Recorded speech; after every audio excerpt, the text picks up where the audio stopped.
first things first, subscribe on YouTube, subscribe on Spotify, subscribe on Rumble, subscribe on Apple Podcasts, subscribe on TikTok, subscribe on Instagram. I don't even know if you subscribe on Instagram. Half of those is probably you follow. Let's just use one word, huh? Support the show. Hop on the wagon. And for the next follower, we'll give you $1 million. Yep. Don't Even though hold us to sometimes it doesn't say who that is, but we'll find you. Yeah. We'll try to find you. And sometimes $1 million just doesn't happen. We'll reach out to YouTube. That's one funny thing that Charles says sometimes in his little, like the mini class. Mm-hmm. He'll say like, anybody who can get this, answer correct, like you'll get $50. And they'll answer correct, and he'll go, yes, that is correct. Collect your money from your parents. Yeah.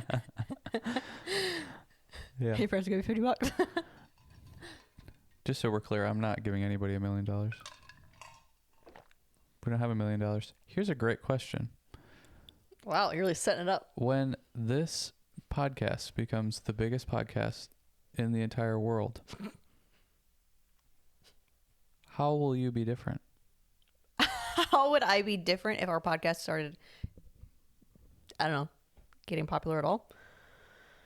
It's popular. It's very popular. I would. It's so popular, people don't even know of it yet. That's how popular it is. It's like Isn't that when crazy? Justin Bieber was 12 and like only the true fans knew who he was then. Yes. On the YouTube days. Exactly. I kind of love that. Sorry, I'll stick to your question. No, you're fine.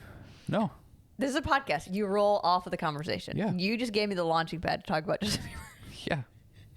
But I think it's cool when you know about them before, because then when you like see them get successful, there's a little part of like, oh, that's so cool that like you're getting recognized off of something that you like you see them in the grind mode. Yeah.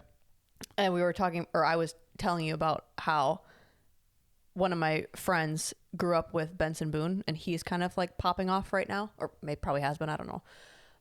And that she was saying in high school, he like wasn't that at all. Like he didn't sing. No one knew he could sing or that he was interested in that at all. And then he like goes on American Idol, and that's when everyone was like, wait, what? Yeah. Like, you're good at this thing? Like, how do you, I kind of get like, why would you know? Sure. Yeah. Like if you're not that kind of person. Well, that was you in a lot of ways with dance. People didn't really know you danced until like high school. No, until like Instagram came around, and then like I remember posting one video, and it was like, oh, I'm never gonna do this again. Like it was for me, not liking attention, and especially for something like that, so embarrassing. But I remember posting a video from class, and the amount of people that came up to me at school were like, we didn't even know. I'm like, I don't like this. Don't talk about something that I posted that you're just supposed to look at, but not talk to me about how I posted it. So uncomfortable. But yeah, I just find that so fun. Like that is his career now. Mm-hmm. And to be like, yeah, he was just like this regular guy. Well, and that could be everybody right now with our podcast. You could be in on the ground floor. You could be the people that when we are ruling the world, you're like, hey, I knew them when they were just Mrs. Rogers and some other guy. What's with this Mrs. Rogers face? It does have shoulder pads. New sweater every week. You love kids. I've always loved kids. You gonna start a new show? New TV show, Mrs. Rogers? How much fun would I have doing that? Too much fun. Literally too much fun. I wouldn't like the, although I don't think I would like the actual Puppets production of it, because just being on things like that in California and seeing like the kids that you'd be working with and then the parents of the kids and like how they treat the kids, I think it would just make me sad. Oh yeah, and uncomfortable. Probably. Although for Mr. Rogers, he didn't even deal with kids. I'm sure kids There were in the wasn't- show. I don't think No? so. I think it was all just like educational, and then he had like the whole puppet thing. Oh, interesting. I don't think there was actually children on the show. Interesting. Yeah, I would like doing that. Because you could just do like a I YouTube would- show of it. I would really like doing that, especially because of how he is. It wouldn't be the cheesy, like, oh, I'm talking like a, whatever. It would be a little bit of that, but not like stupid I lessons. don't think he was and- like that either. No, that's why I like about him. Is like he's just talking to you like an adult, but like hitting Yeah. you with facts, hitting you Yeah. with the hard life lessons. Well, and like the whole puppet thing too. I think that was a part of it. Using Yeah. them as, storytelling and stuff Yeah. like that. God, I would love that. So Yeah. I guess branching off of your question, I think I would want to. I don't know. It's like just what we are doing now, but just larger and bigger and Well, I putting think more time to more it. of And the intention of the question was, how would the power get to you? What would you turn into negatively? why would you think it's okay? Negatively, I think it would add so much stress to me. You're not taking this question how I want you to. I know, because I don't Like- think it. I don't know. I don't know. Interesting. I don't know if it would. Devil in the making. Well, it's like how I'd be like, yeah, I would want. Like, how do you answer that? Not I don't know. want. I've Like- never had that. I know, but that's what. I guess more. What would you be worried about?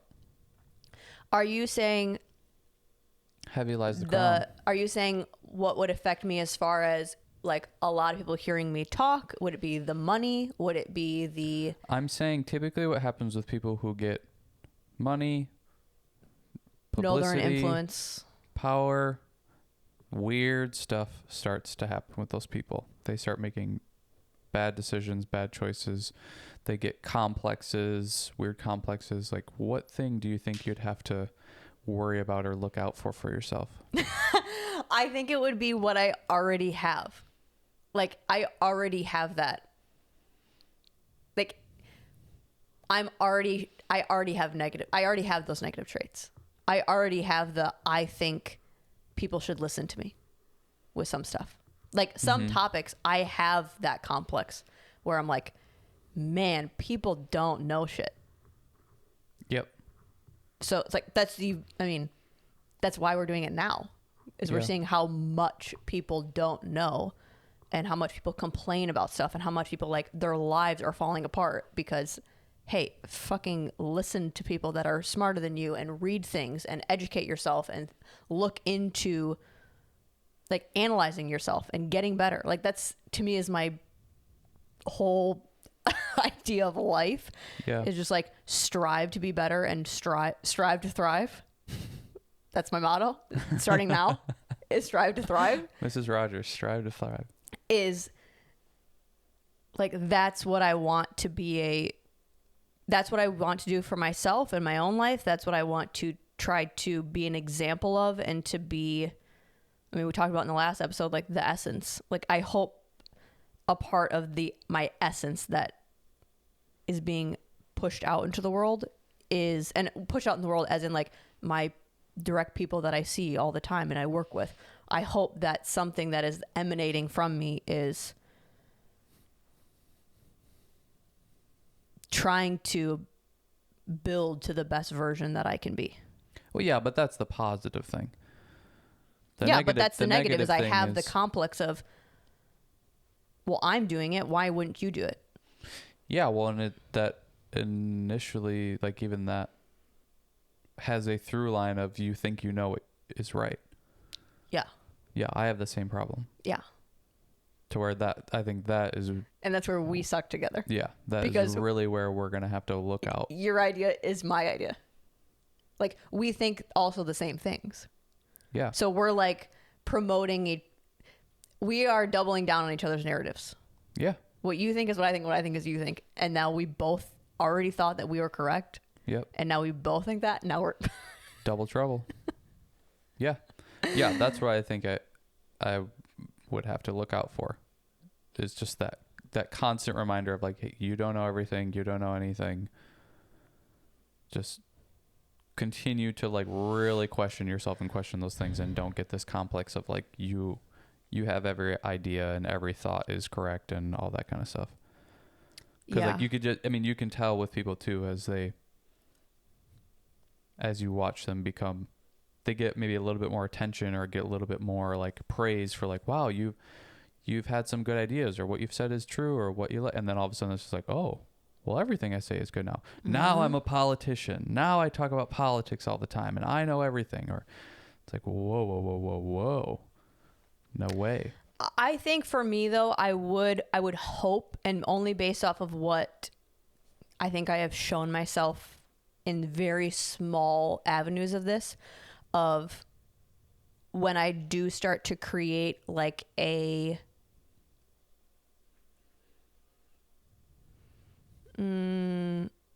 what's the word? Like a lane that I'm going down. Like say with the baby stuff. Like I feel like in the industry that I'm in, that is becoming more of my image. Is Sure. like that's what I'm pushing more, and like that's what people are seeing me as. Like that's her thing. That's the thing that she does. That I didn't take that as, oh, well, everyone believes in everything I say. They agree. It's working. I know everything. And like, I'm just this baby guru. I took that as, oh, I actually might know a lot about this naturally, or I have a knack for this. I have an interest in this, and people are coming to me for that information. I really got to double down on like, I got to learn more. Like I have to take more time to educate myself even further, because if they're going to keep coming to me, or I'm going to keep promoting as like, I am able to give you something of value, I want my value to increase. So my knowledge has to evolve with that. Yeah. Well, I think that's a positive way to, a positive response to that stuff, rather than the other of just resting in your laurels and, you know, thinking you already have completed that journey of knowledge and all that kind of stuff. Like it's good that you're trying to continue to educate and stuff like that. That's, I mean, yeah, that's much better.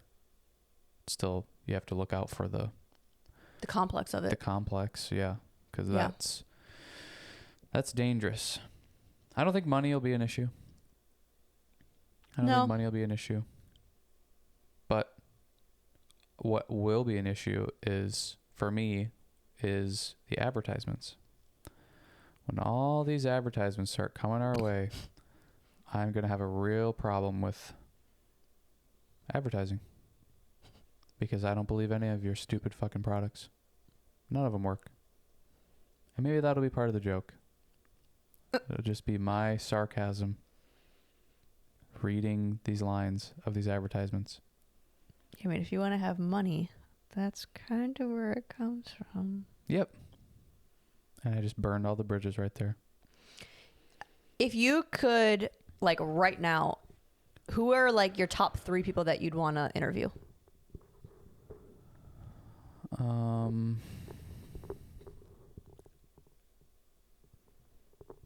Lando Norris. Who's that? Oh, the F1 driver. Charles Leclerc, F1 driver. F1 driver. And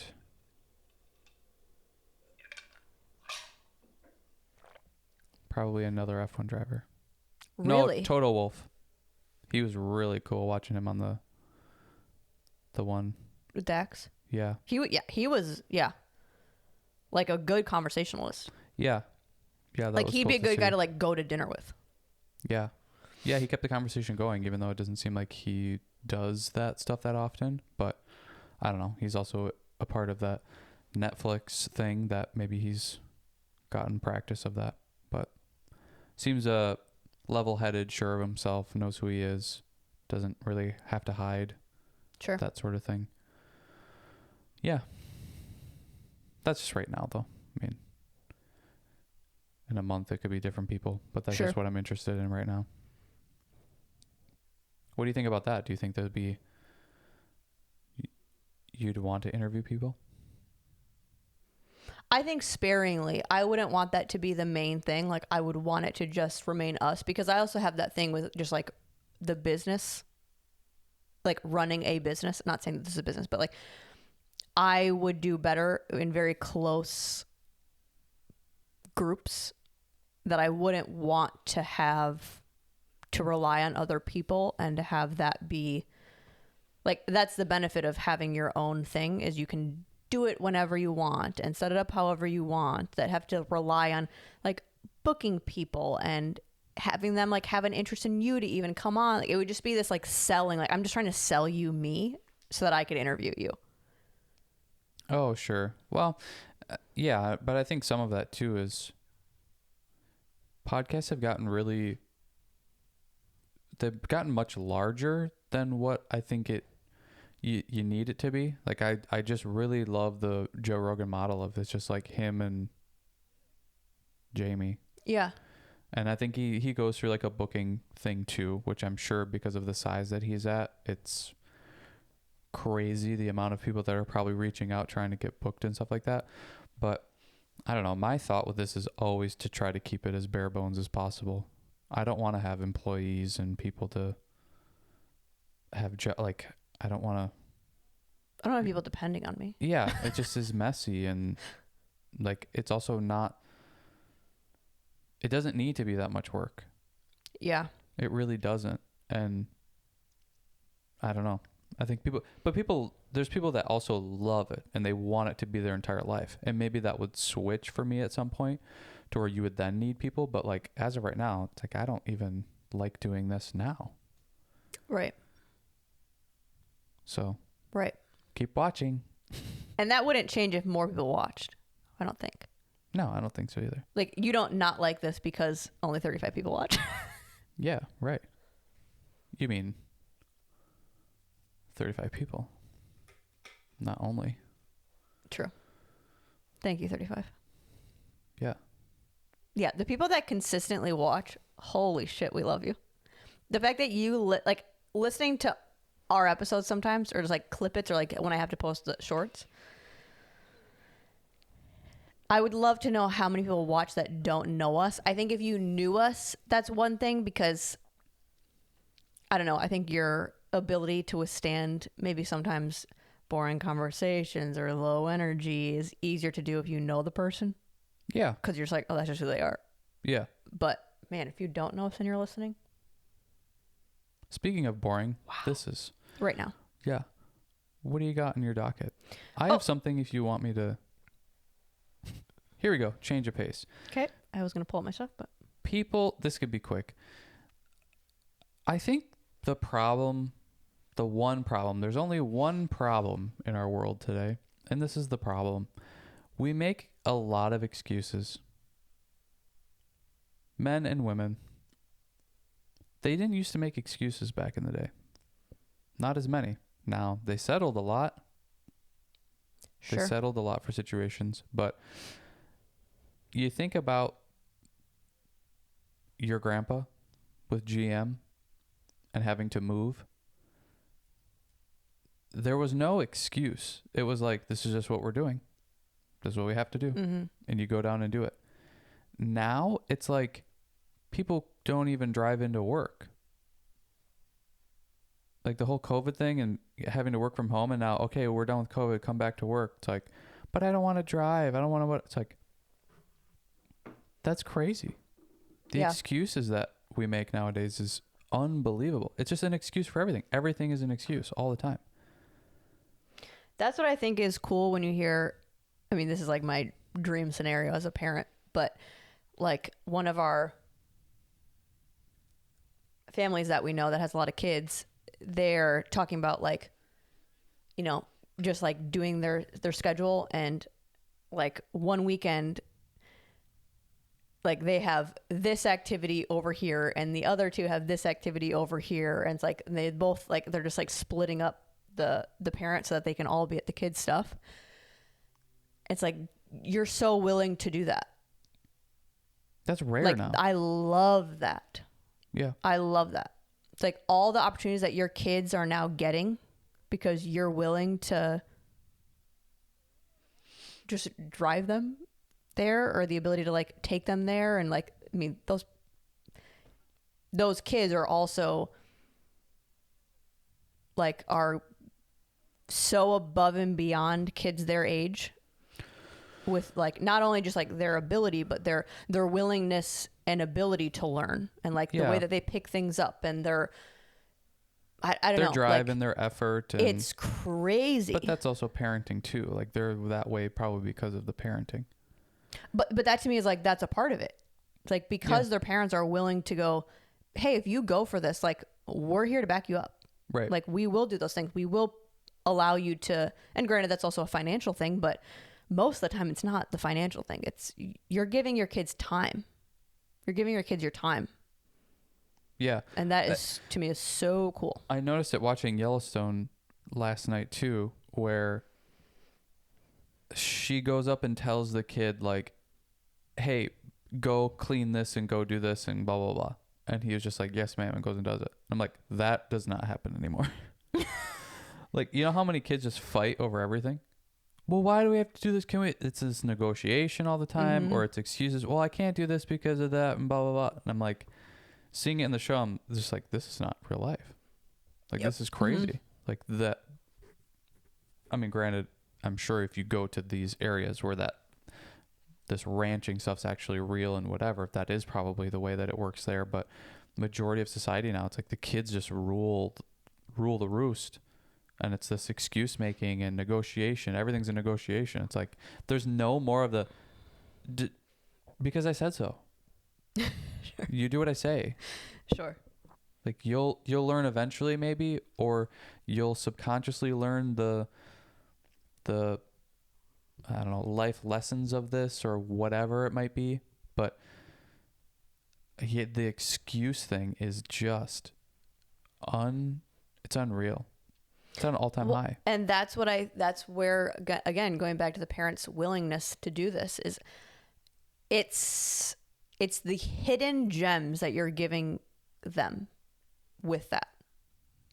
Like, again, taking that family, those kids could be talented because maybe it's just they were going to be talented. Like maybe they just have a knack for this stuff. Granted, they have a knack for all of this stuff. That seems kind of crazy. It's like they're good at everything that they're doing.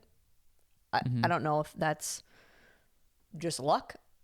I don't think so. I think it's they work harder than the other kids. They're putting in the time that other kids are not. They're given the ability to work on that because of their parents and their parents' ability to give them the time and give them the space to be able to do that.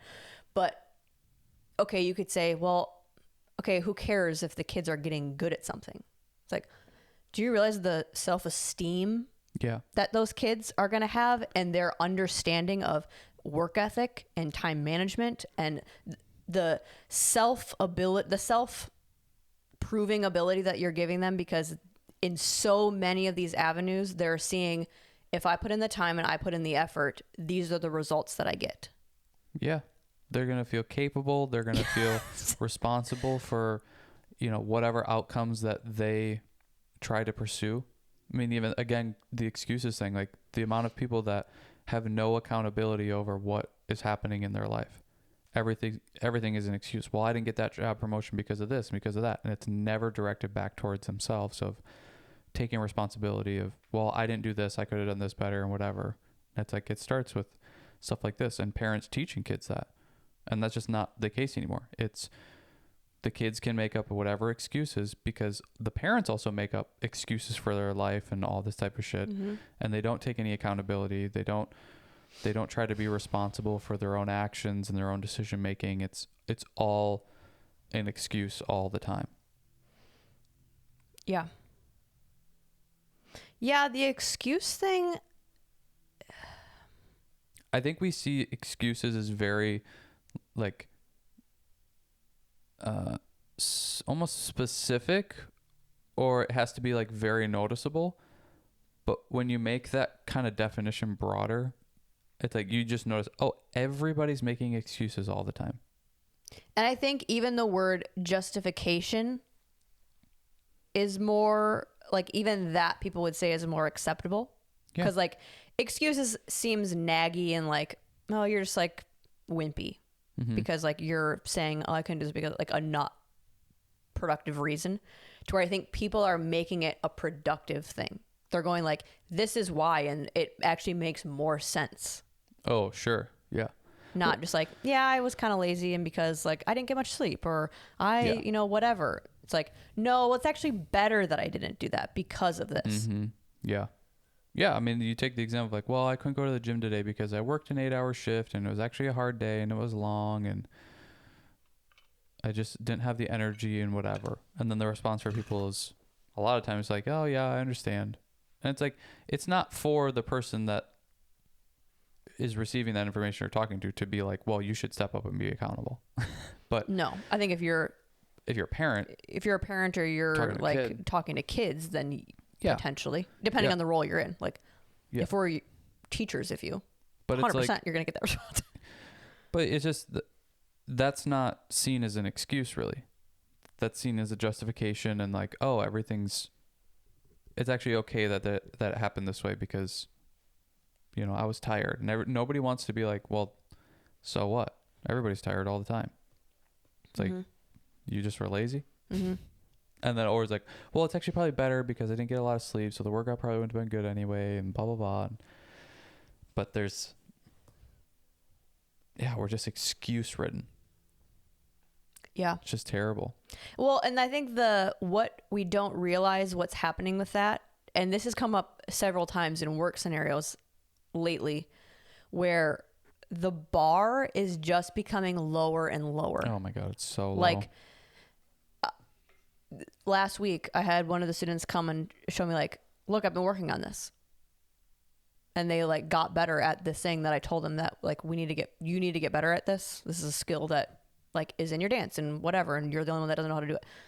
And we take time in class, but like you need to put in extra time on your own to do this. Didn't say it that directly, but just basically like, this is something you need to work on. That's all I left it at. And then when they come back and they show me like, I've been putting in time to do this, and I'm like, this is extraordinary. Like, that's so awesome that you did that. And I'm like, that used to be just what you did. Yeah, that was the standard. That wasn't crazy amazing. That was the baseline. Or like we're at, you know, one of the one of the people that are working in the company that we're in. And it's like, they're an overachiever, or like, they're just like a lot. It's like that again, it used to be just the regular, like how they act as an overachiever used to just be what you're supposed to be doing. Well, yeah, it's the fact that what they are doing is overachieving is the problem. right. They're not overachieving. They're doing what they should be doing, but that is considered overachieving now. Yeah, it's crazy. Yeah. It's so crazy. But over. Next segment. So a lot of mine are not that, I guess, deep in thought of that, but I think you would like this. I don't like this, again, talking about another app. I don't like this app because you have to pay for it. But I think if you wanted to just do the free trial just to scare yourself, there is an app that tests the quality of your water. And does your water from what town you're in. You can also, it's kind of like the EWG, but for water, where you can type in like, okay, I'm going to get this brand of water.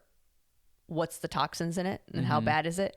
And it also gives you like shower filter recommendations, like what are the best, what are the worst. It gives you water filter recommendations. Ours is on there too, but it'll give you like any type of water that you would be digesting or around, and it'll give you the toxicity rates of it. I'm just like, oh my God. And it has like every brand under the sun that you would see. Really? So I'm like, oh, that's what is the app? I don't think you said the Oasis. OASIS. But you have to pay for it. But I'm like, oh my gosh. And it had like Chris Williamson on there. It had Huberman on there, and it gives like their water recommendations, like what they're drinking and having in their house, and like what filtration systems you could have in your pipes. That has all of the markers on it, but it has like thousands and thousands of water products and types that you can check. Wow. People are caring. You know, I just realized this episode will come out in the new year. 2025. You know, all year I have been debating on what year it is. You ever have those years? Oh, yeah. I'm like, all year I'm like, I don't know if it's 2024 or 2025. I would be much more confused by that. Well, no, it's the reverse. That's how I know how old Kara is. Because she was born in the 2000s. So that's the only way that I can remember how old she is. Yeah. So it's the reverse. But yeah, I do have that where I'm like, what is this? Happy New Year. Yeah. Okay. Set your goals and see them crash in 2 months. Hilarious. That would be a suggestion for the New Year's resolution thing. Instead of creating a goal, create the habit that you're going to do. Yeah, don't have the goal. Just go, what's the behavior that I'm going to do this year? Yes. Whatever it is, backtrack. What's the word?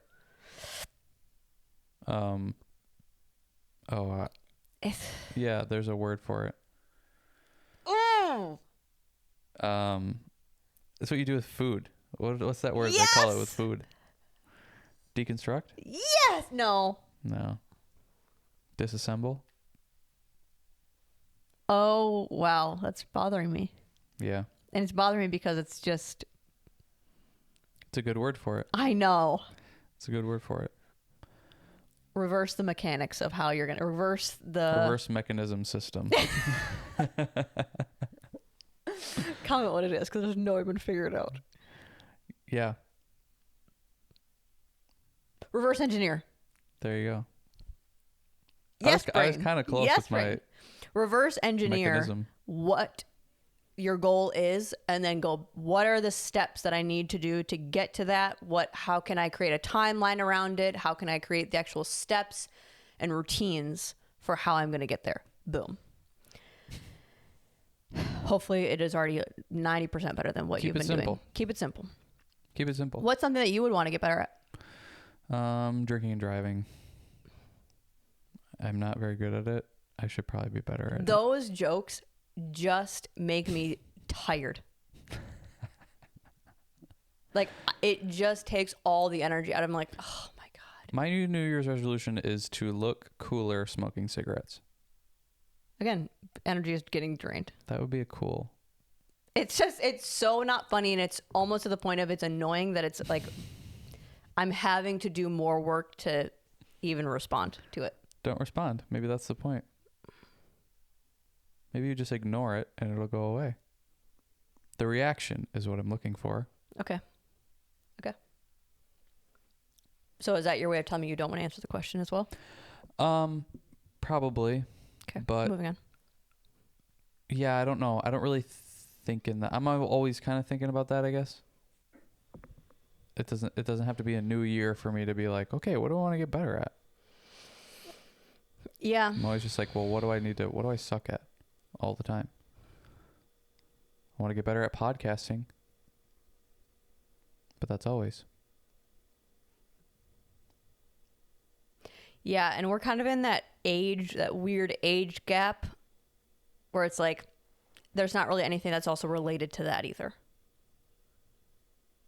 Like I think you could say in certain age categories you're like, well, you should be focusing on this, or like this age you should be prioritizing these things in your life or whatever.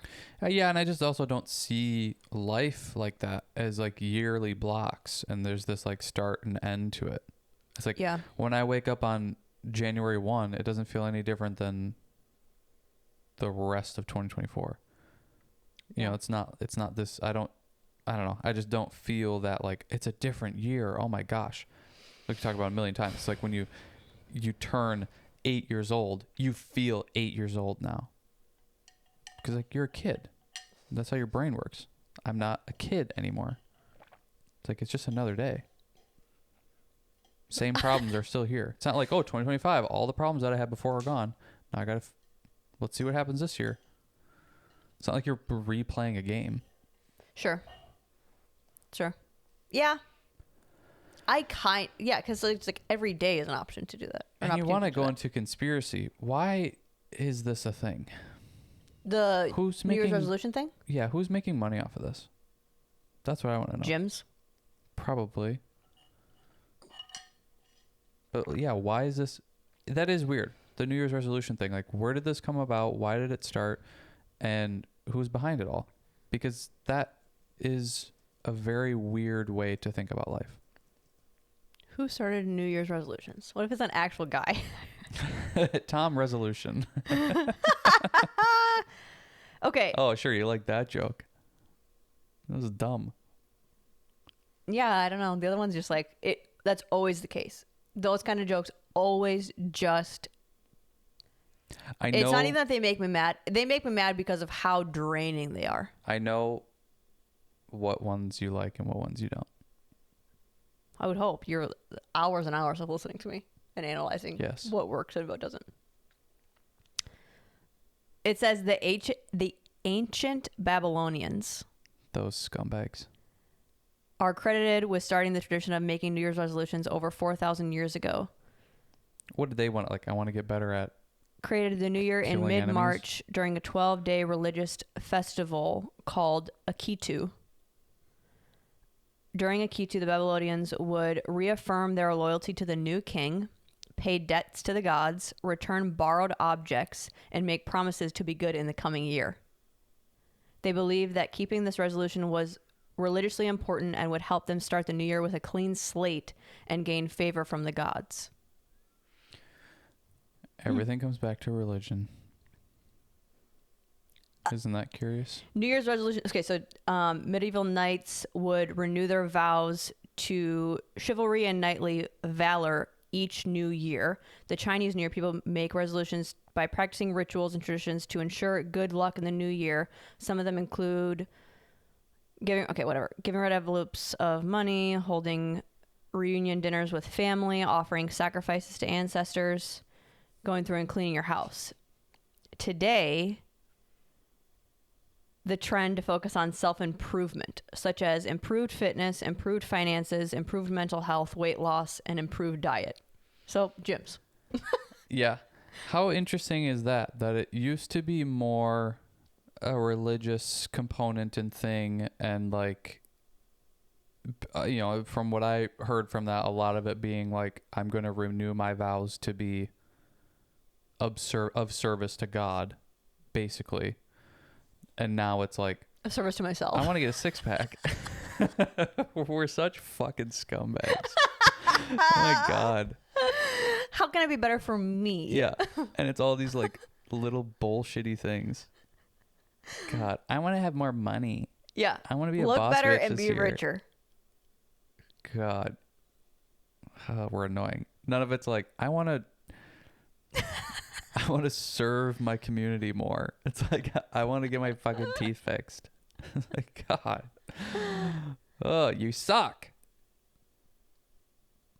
Yeah.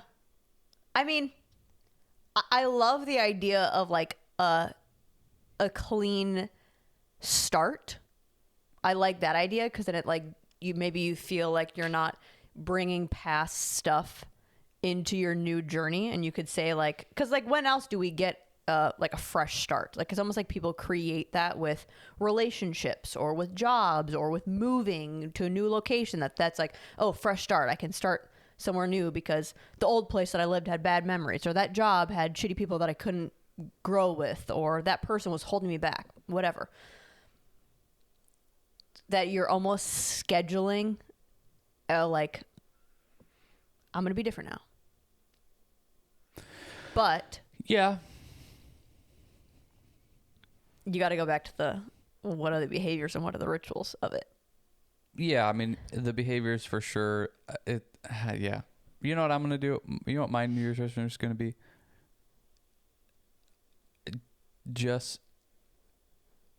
I'm going to do whatever I can to not think about myself and only do things for other people all year long.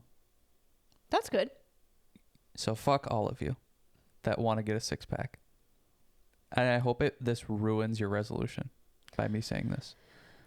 Even though most of our podcast is talking about how you should be healthy to serve others. Yes. So, could you fixing your going to the gym more and eating healthier, we believe that that serves the people around you. Sure, but it's also the intention of what and you you're better doing. fucking do it. That's what I say.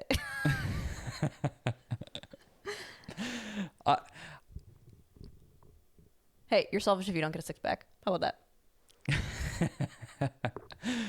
Yeah. It's the... I think there's so much good with becoming healthier and doing all of that kind of stuff, but we also just have such a problem of being so selfish all the time. That's like the constant focus on yourself and what you need and what you want and all this stuff. It's so toxic that I don't know, like, why not get healthy for your kids? Or get healthy, or your spouse. Or get healthy for your spouse or for the rest of your family. Or, yeah, choose better foods, because if I have better foods in the house, the kids will have it, the spouse will have it. Even if you have nobody, it's like, make it about somebody else. Make it about something else. You know, I don't want to give McDonald's any more money to run the world. Like, you can make up a reason that's something outside of yourself. It doesn't have to be so self-centered all the time. And most people would say the opposite. You have to get healthy for you. Yeah, and you I think have that's to do that for fucking you. bullshit. Look at how selfish everybody is. Mm-hmm. Nobody's doing anything for anybody else. Yeah, I mean... And everybody's at each other's throats all the time. We went to school with someone that had a conversation with me about that, about like losing a bunch of weight because like he wanted girls to look at him and like find him attractive and whatever. It's like, if that was your only goal, it's like, it worked. It's like, that's going to make you happy, is by girls giving you attention. It's like, in a way it's for you, but why can't the driver, the motivation be external? Well, because it's only serving you. I mean, again, like, look at this ancient Babylonian whatever. It's like, all of their resolutions was to serve a greater purpose, or to serve something other than themselves. I guess I'm trying to, maybe it made it sound like I wasn't. I was trying to agree with you of like, that could be an outside of you, superficial. It could be like, well, you should just do it because you want to be healthy for you and you want to like how you look. Versus like, no, you're trying to get attention. And that can be okay. You're trying to be more appealing to the people around you. You're trying to be healthier for your kids and your spouse, like that you want to improve yourself for the people that you're around. Yeah. Yeah, I guess the way that, like, your example of that person trying to lose weight so that girls will look at him, that's selfish and self-serving to me. That's not, he's doing it for other people. Like, that is for the benefit of him. Oh, versus sure. like, I'm going to do this for my kids. That is for the benefit of the kids.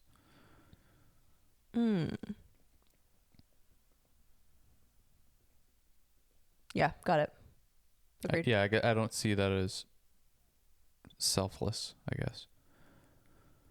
But it's just, we're too self-focused on it ourselves. It's like, stop being so introspective and thinking only about yourself. Introspective is the wrong word. Stop thinking about yourself so much.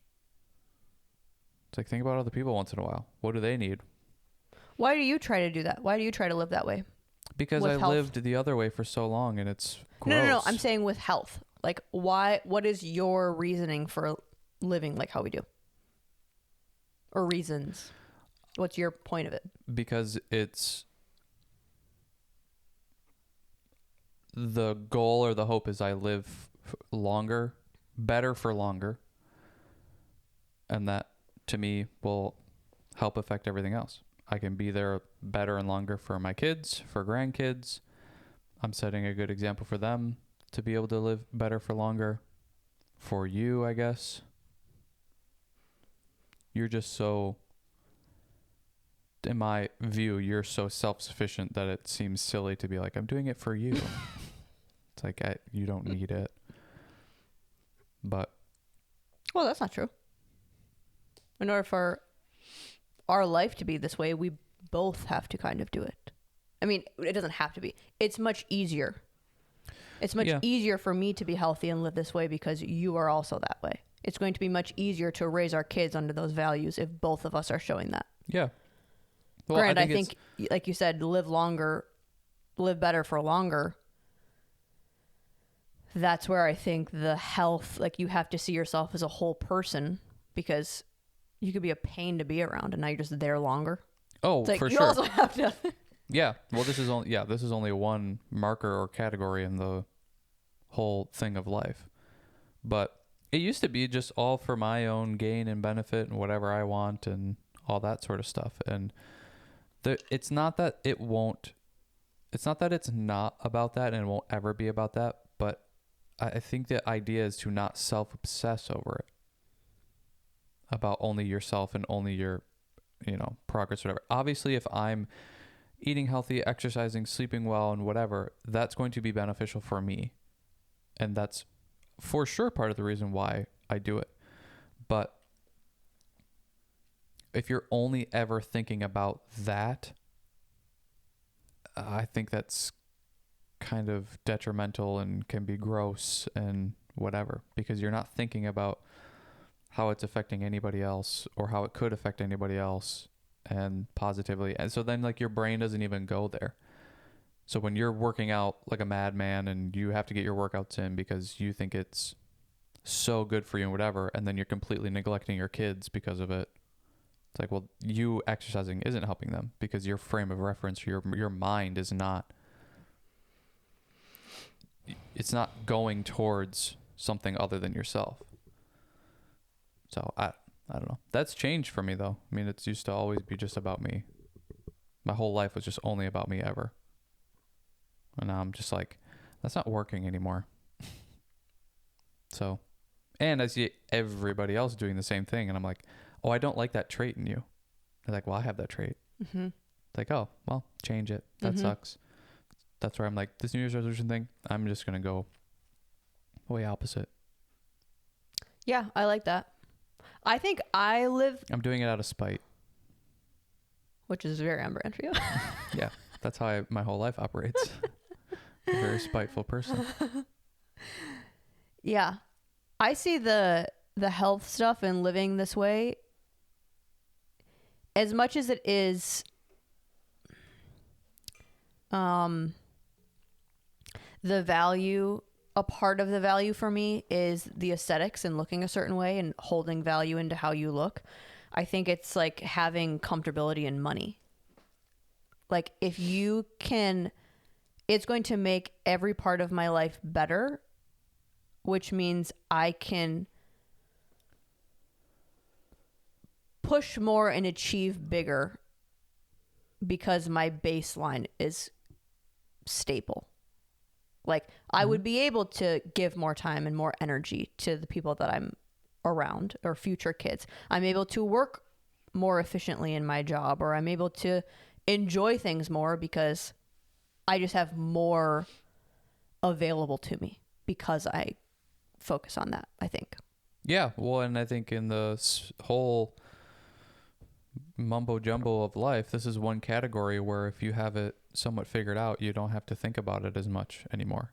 To where when you aren't feeling healthy and things aren't going well, that's all you can think about. It's like when you're sick, all you can think about is how do I feel better? You can't think about how do I raise my kids better, or how do I be nicer to, my parents or my siblings or my friends or my coworkers. Like you're just only ever thinking about yourself, to where when you're healthy and everything's fine, you don't have to think about it as much, and now you can focus on other things that are just as important.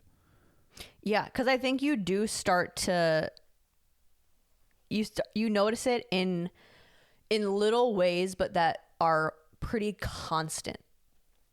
Like sometimes I think about like just like us going to the beach, and I see some other people there, or like that they might not be able to enjoy every activity there because they might not be physically capable enough to go on a long walk on the beach. So like now you don't get to enjoy that thing there. Or I can like say going into the gym, I'm not focusing on, oh, but I don't feel like I look good, or like I feel like people would be looking at me because I don't look good, or I don't feel confident in walking around this room. So like maybe then I won't go to the gym as much, or I won't go in certain areas of the gym, or I just don't feel as confident, I guess. Like that is a little knack on, you feel it every day going to the gym, or you maybe don't do that because of, like, I feel like a lot of females have said that, like they feel uncomfortable going to the gym because of how they look. Sure. Well, maybe not even females, just people in general. It's like, that's not something I even have to, I don't ever think about that. That is a stress I don't need to have. And I don't, it's not a sure thing that if you were to get healthier or whatever, that feeling would ever go away. Like that's not something that is necessarily directly correlated to your unhealthiness. Like they just might not have a good self-esteem to begin with. But what if your self-esteem is built because of that? Well, then, yeah, it would work. But that's not the case for everybody. No. It's not like somebody who's overweight goes and loses a bunch of weight and then is now just totally comfortable in the gym. Like they may always have some sort of complex about how they look. Potentially. I would maybe, I don't know. Because even that, like, I never think about how I look in the gym. To where you always are thinking about how you look in the gym. Would you have that? Would you have any sort, like if you did something weird in the gym, like if we were doing a weird program, would that get you thinking about it? Of like, people might be watching us do this stupid thing. Yes. So yours is more because, like function. Well, because I wouldn't want to be annoying and a nuisance. But I'm not going in like, oh, everybody's looking at me and they're probably looking at like how my ankles are weird or how my ankles always crack everywhere I go. And although that's not the looks thing, really, that's something else. But like, I don't know, like if I had some sort of insecurity about my body and I was uncomfortable, that's just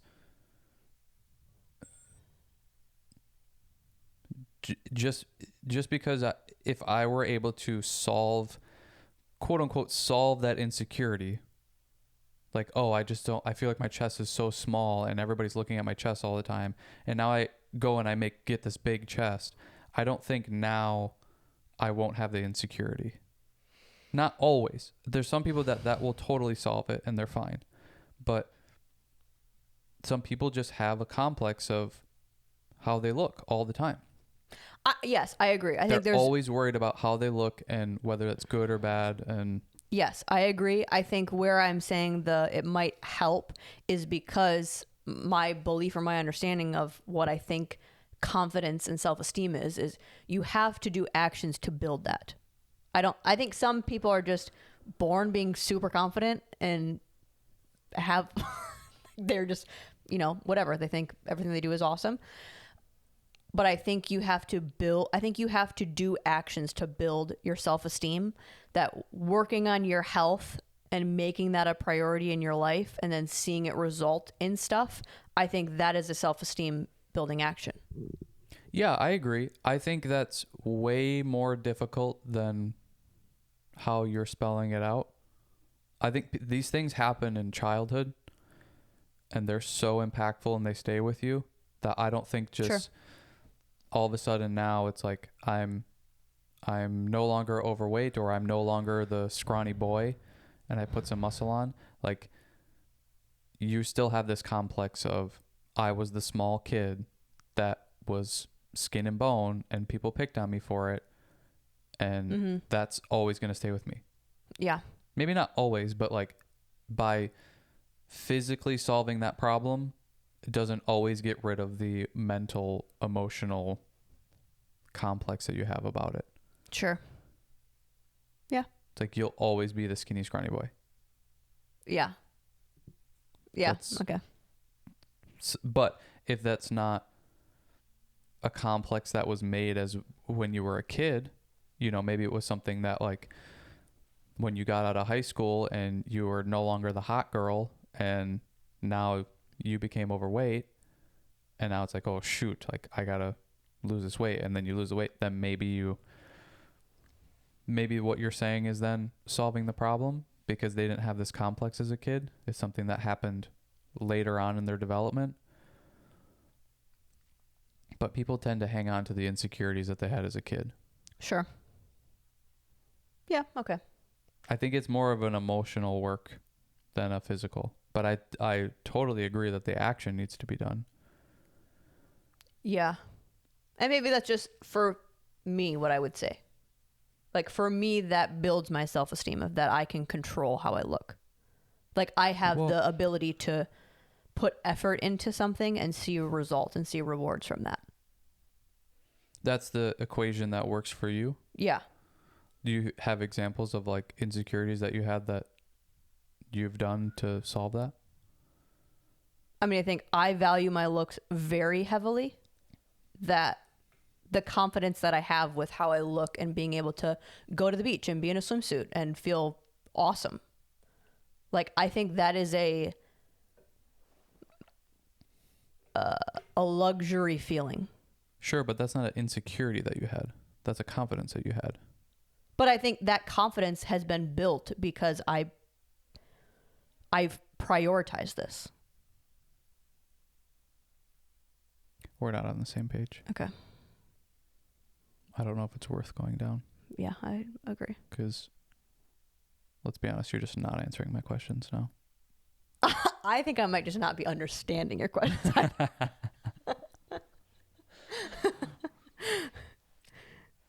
Because it's not like I want to answer in a specific way. That's how I think I have an experience of it, of being skinny and scrawny and not liking that, and then putting on a bunch of muscle, and that complex did not go away. Got it. To where I was just like, got it. Oh, this isn't about the physicality of me solving this issue. There's an emotional whatever. And it's not like this was like a traumatic big insecurity or whatever. It's just one of those things. It's like, yeah, I don't really like this that much, that I'm skinny and scrawny. I want to try to do something about it. I don't like that people talk about it or bring it up. So let me try to deal with this. It's also affecting my athletics. Like if I were to not be skinny and scrawny, I would be stronger. It would help my athletics. So I have that. So it's like, let's try to go do this. And then I do that, and it's like, okay, cool. I'm not the skinny, scrawny kid anymore, but it wasn't even really about that. Because I fixed that, and now I still am like, it's more about the feeling insufficient and incapable. That was the insecurity, not the I'm skinny, scrawny. Yeah. That's what I wonder for people that deal with the health stuff and my situation, or the opposite, they're overweight. It's not about necessarily being overweight and losing the weight. It's you're insufficient and incapable. Well, I think that is a part of like having a healthy body, like a body that you feel like looks good. I think that is definitely correlated with capability. I guess that's how I would see it, is like, if I don't, yes, there's the obvious, like I can't do the same physical activities. Like I maybe can't go on a walk. I can't like just do all of the things, but it is more of the capability of,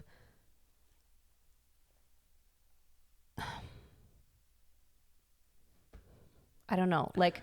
Well, and that's where I feel like what you're saying of taking action and doing something, like I think it does help a little bit. Like me being stronger and being more capable in that avenue, sure, but it doesn't solve the overarching insecurity that it was. Because there's a lot of people too that they'll go from being overweight to a healthier version of themselves, and then they guilt themselves for letting them get to that and staying in that. It's like, so now you just created a new insecurity or a new thing. Sure. But like, I don't think it's always just a physical component. You're overweight and that's what you're insecure about. Now you lose a bunch of weight and now you're no longer insecure. It's like, no, I think there's more tied up into it, and that stuff lingers. Sure. especially when it's something that was affected you as a kid, that you have to do like a little bit more mental, emotional work on it than you do just well, I'm skinny and scrawny, so now I'm going to just get all as big as I can. It's like, look at all these bodybuilder guys. Like, you're telling me that they're not insecure anymore? Like, what are we talking about? Yeah. Yeah. Yeah. Yeah. I agree. We're fighting. I don't think we're fighting. I feel like I kind of understand what you're saying now, finally. I thought I was understanding. Finally, you stupid asshole. I guess I wasn't. No, I finally understand what you're saying, you fucking idiot. I was clearly responding in a way that was showing that I wasn't understanding. Well, same here. Speaking of working out, obviously always we're talking about that, but listening to, it's interesting when you hear people that aren't necessarily in the fitness world, but they are on the business side of things, and they think very intellectually, but then you just pop them in any space. It's kind of like a consultant. You can put them in any industry, and they're going to figure out a way to be more efficient at it. And like, where is the way to market this, and what are people wanting? So then you can create products and systems that will produce well based off of like knowing people. Remember that show we watched, Consult the Consultant? No. On Amazon? No. Making it up. Is that a dream? I don't know what you're talking about at all. Okay. Continue. But this kid was talking about how if you could create a platform for fitness that is similar to like Topgolf. So you know how maybe people don't, but at Topgolf, what I thought was so cool about it was you have like individual games that you're playing. You're not just in whatever they call it, like the tee off area, the bay. You're not just in that and just like hitting it like you're at a driving range. Sure. You have like these animated things on the screen where if you hit it over this way, you're trying to knock something like you do at Angry Birds. There's a game, yeah. Yeah. That to do it with fitness, but not from and where maybe like AI would work into this system, because you don't want to just do off of the simple, what we normally do now, like heart rate. Like you could go into a spin class and there's winners of who burned the most calories, or who who kept their heart rate up for the most amount of time throughout the class. But being able to do it in a way where it's tracking your volume and the force. Like I think some of the football teams have that, where you like have a wearable and it tracks like actually like how much power you're producing. Sure. But then to do that just for everyday people, where then you are competing in the game. Like you're playing a game in your workout. And then maybe you could add in like the Whoop technology of you're also having the recovery aspect of it. Like your whole just fitness is a game. Yeah. Well, and I think that a little bit the Whoop thing kind of turned into that, of like, there are those people that's like just gamify everything. To where Whoop kind of did that of, oh, how do I, like, maybe if I do this, I'll get a little bit better sleep score. Or, oh, this workout really took it out of me. Maybe, okay, I need to reduce a little bit to get this perfect whatever. I don't know what it is with you and your things. You just want to have everything be simple and just go do it. I'm just... Which agree. I agree. I hate games. I would hate this.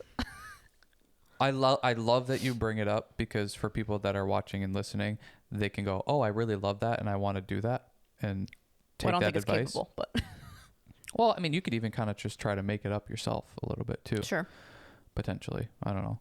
But be creative and make a game out of your workouts and stuff like that.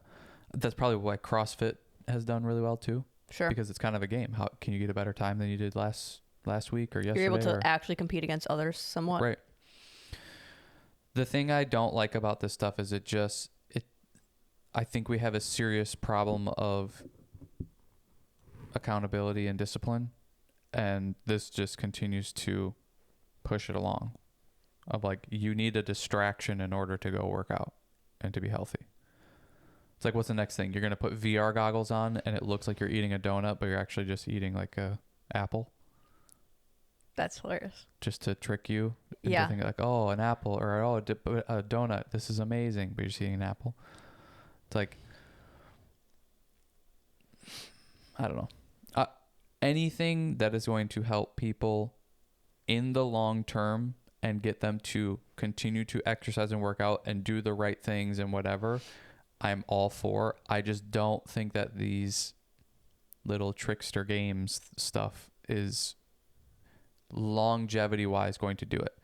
You'll get this great initial response probably, but you're going to get the people that your majority of people will fall off the wagon. That's just what's going to happen. That's what the fitness industry has been for forever. Peloton, the treadmill, the Orange Theories. Yeah, Orange Theory, like everything in personal training, everything you do, there's more people that drop out than continue with it when it comes to fitness, when it comes to exercise. So you're going to get that, but I don't know. I don't like the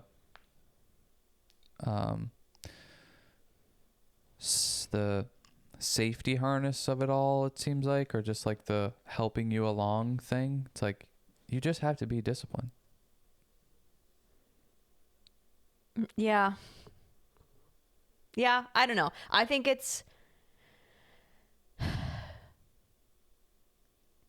I think society has proven they are just not going to do it, which again, that's the problem. But I think that could be a cool way or a cool route to get people to do the bare minimum. It's like, if overall the outcome is, okay, more people are having fun while they're working out and they don't have the discipline and they don't have I just have to go to the gym because that's what you're supposed to do because you're a responsible adult. Great if they do that. I don't know. That just seems so far out of reach from where we are right now in society. Yeah. I think if we could eventually get to that point, great. You know, if half of those people realize, you know what, I just enjoy this, or I like how it makes me feel, or I just do this every day, so I don't really need the game because I can just do it now. That's awesome if that's what gets you there. But I don't know. Like, to me, that is not a good enough solution of just saying, well, just be disciplined. Just figure out how to be disciplined. What we talk about most of the time. Like, just do it. Mm-hmm. Great. Who's going to do it? Yeah.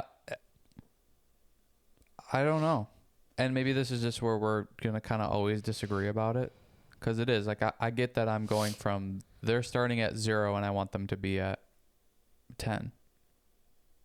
And you're like, no, they got to go to 1 to 2 to 3. Like, you need to somehow whatever. But it's just like, okay, with this game, though, like, they're not focusing on the exercises probably.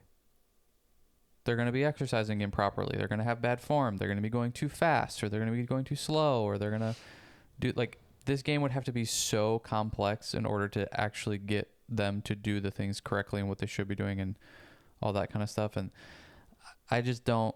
Then you have this, what is their connection to exercise? Now it's through a game. So now they will never exercise unless there's a game going on. That's a negative relationship, in my opinion, of person to exercise. I just don't. But what if it's their route to enjoying working out because they like the game? Like, you enjoy working out. I do not. So my association with working out isn't fun, isn't enjoyable. Yeah, it's like a task in the day that I have to do. You enjoy going to the beach. I don't. Yeah. So what if there's a way that you could, do you just say like, well, you shouldn't need to go to the beach. Let's just like have discipline and go to the beach. Yeah. What's the problem with, well, is there something that you could meet in the middle that you could at least make that a little bit better of a situation for you? Because I'm not getting the full benefit of going to the beach then. Of just like learning to tough it out. Well, learning to tough it out, learning like the relaxation that comes with it, just the sound of the waves and all that kind of stuff, of the like helping reduce the cortisol levels and all that kind of stuff. Like there's benefits to just going and doing that. I mean, it's how it was with the walks for a very long time too. I didn't want to go on a walk. It's boring. But it's like, now if I go take something or I'm on my phone the whole time, I'm not being connected with the activity and what I'm doing. So I'm not getting the full benefit of what this is. I'm distracting myself to get through the thing. Yeah.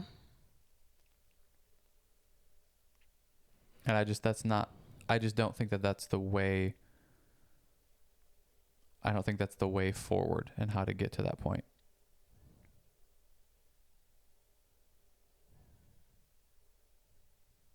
I'm very like, yeah. I don't know, zeros and ones kind of brain. It's like you're either doing this to the full benefit and the maximum of it, or you're not.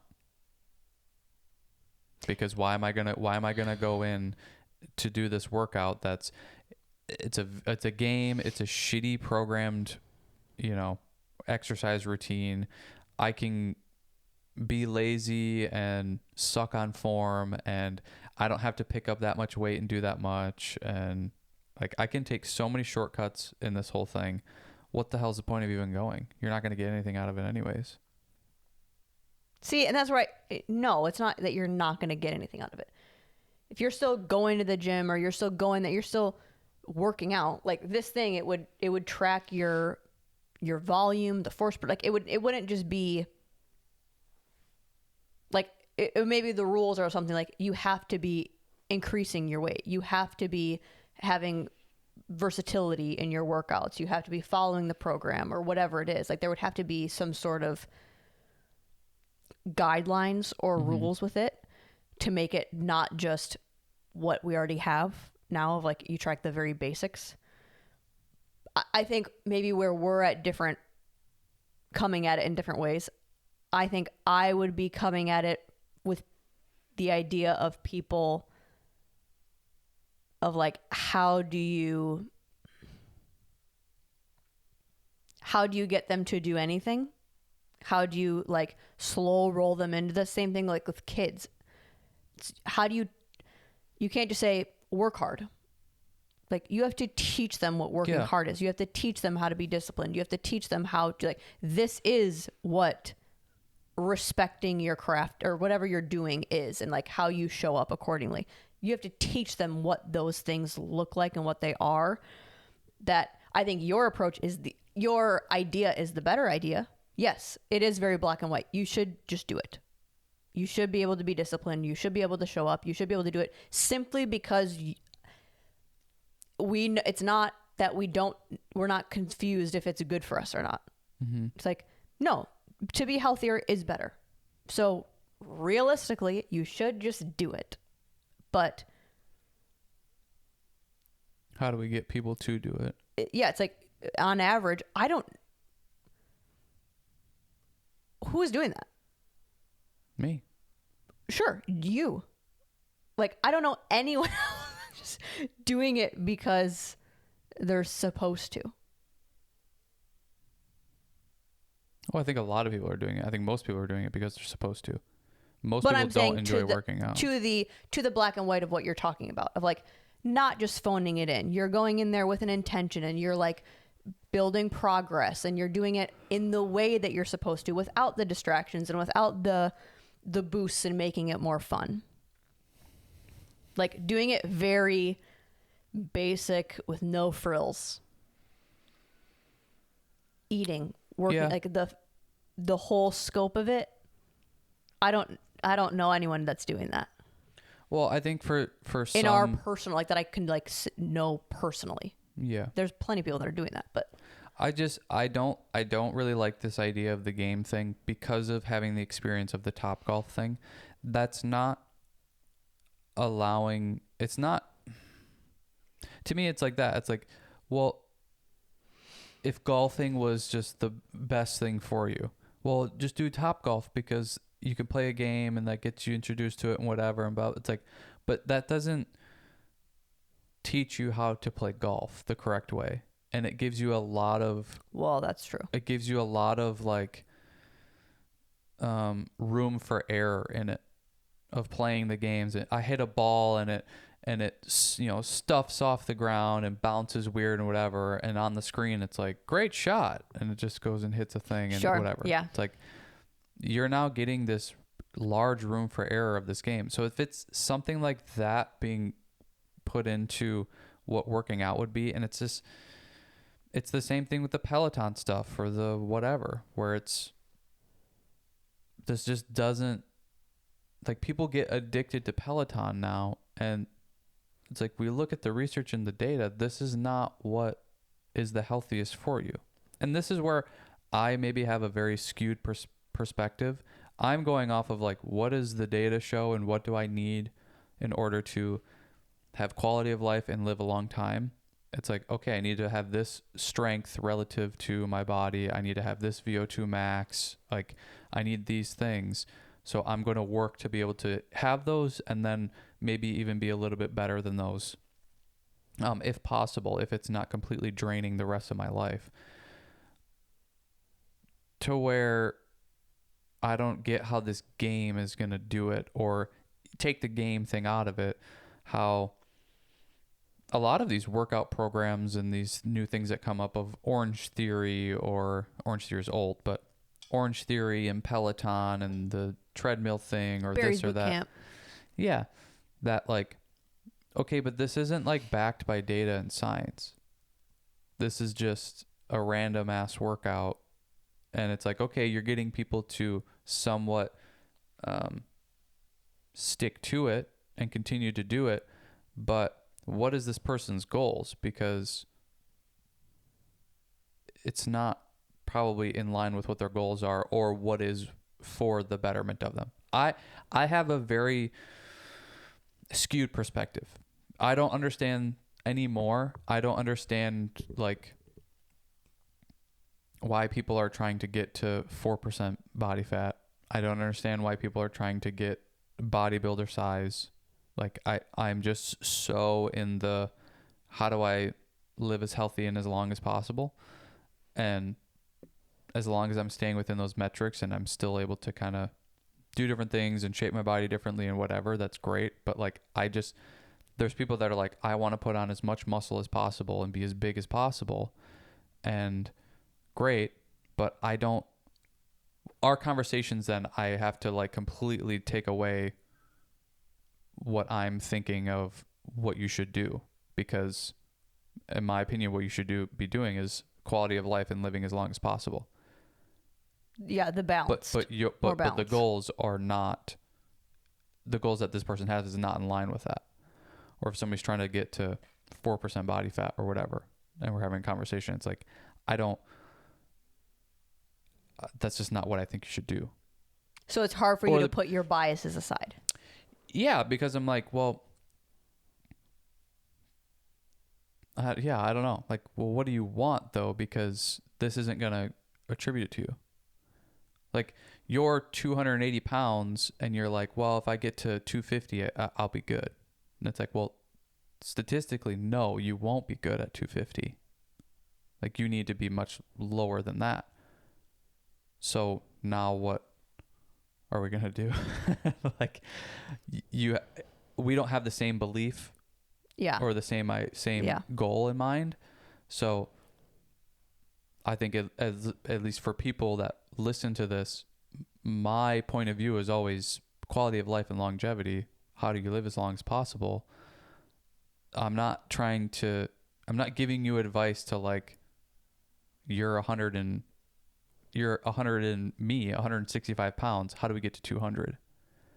You're basically like, how do I make you less healthier? That's what that person's asking. I'm like, well, that That's would how make you're you more, translating it. Yeah, that would make would make you more unhealthy being at that. You're going to have more problems that come along with that than probably where you're at now. That's why I'm just like, well, why do you want that? Like, there's something wrong in your brain. You shouldn't want that.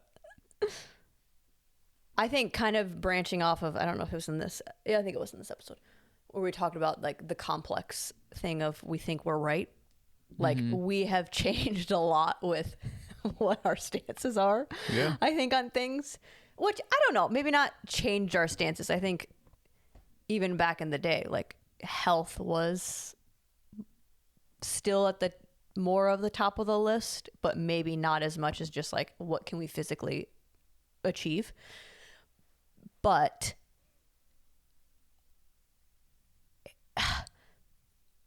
it's hard in those conversations because even though you maybe have the answers for that person of how to give them their goal, one,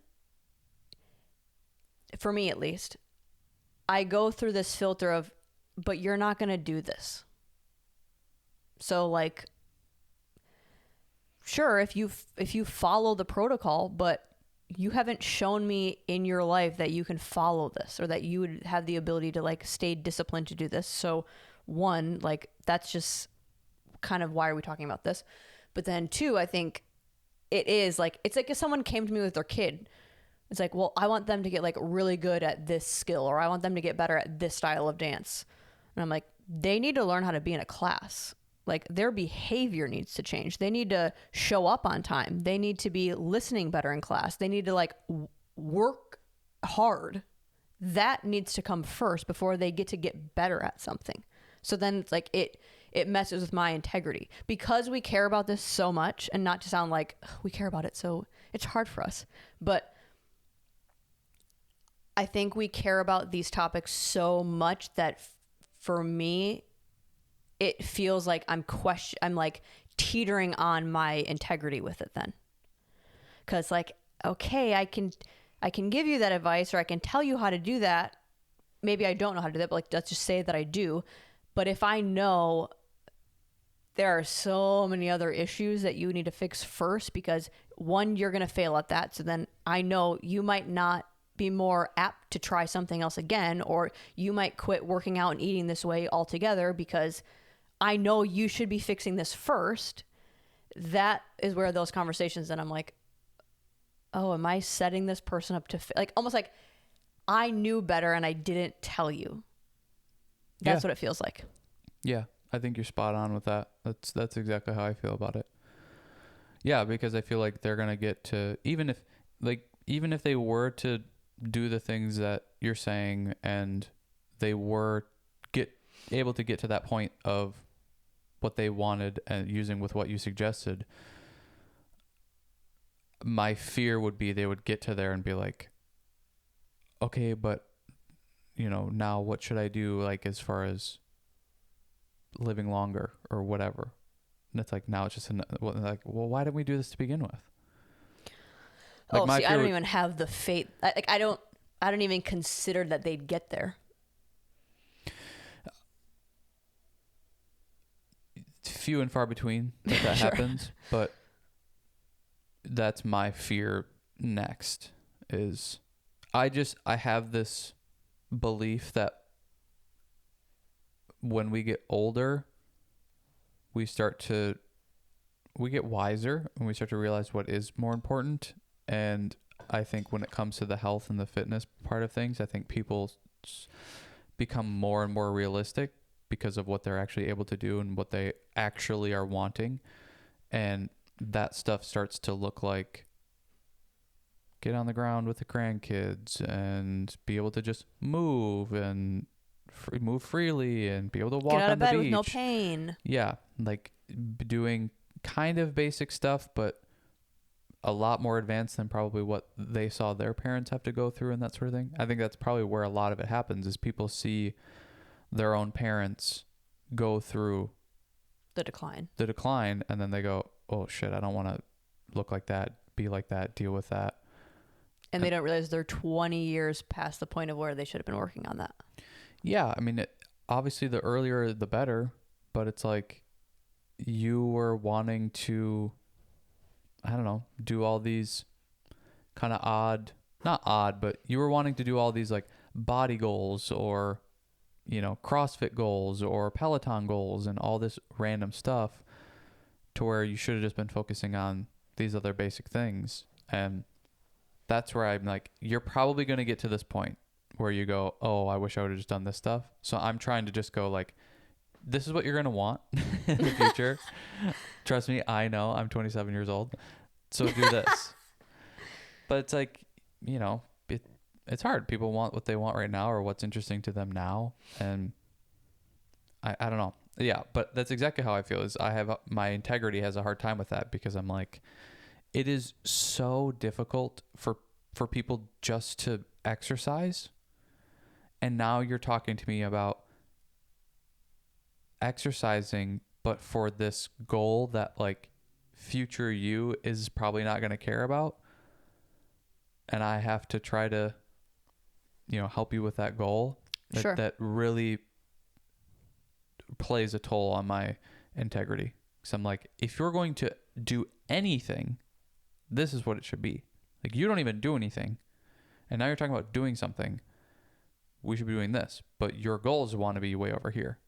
That's like, oh man, like, yes, that's hard. I feel like they're asking me to bamboozle them. Because like, even if I agree with the goal that they have, like, let's just say they want to lose weight. That's like a very common goal. And majority of people, they should be losing weight.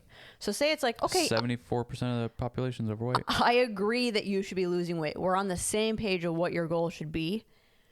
But your problem is not going to be fixed with you. One, you're probably not going to as much weight as you should lose, or it's not going to be in the way that's maybe the most efficient and effective or as healthy. Like, you maybe have a discipline issue. Yeah.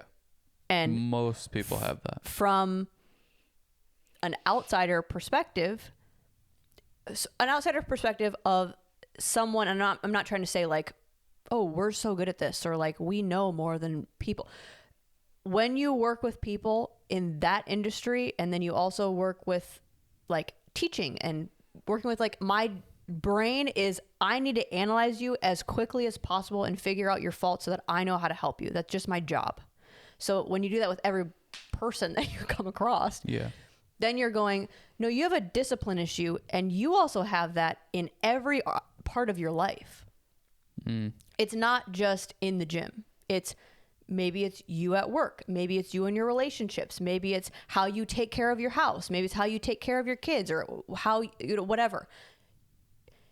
If I can work with you on getting you better at discipline, the weight is a side effect of it. Your ability to go to the gym is a side effect of it. Your ability to cook at home and eat healthy and prioritize what you're putting in your body is going to come with that. I'm teaching you the goal of mine would be to teach you the behavior so that all of those other things just naturally come with it. If I just teach you how to lose weight and you get to that, you're probably going to put it back on.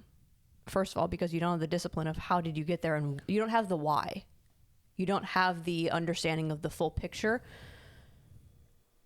So it's hard. That's where I feel like I'm bamboozling them, because like, but I know the root. If I fix this, yes, or if I can work with you on fixing this, it's almost like, well, why didn't you tell, like, you knew the whole time. Why didn't you tell me?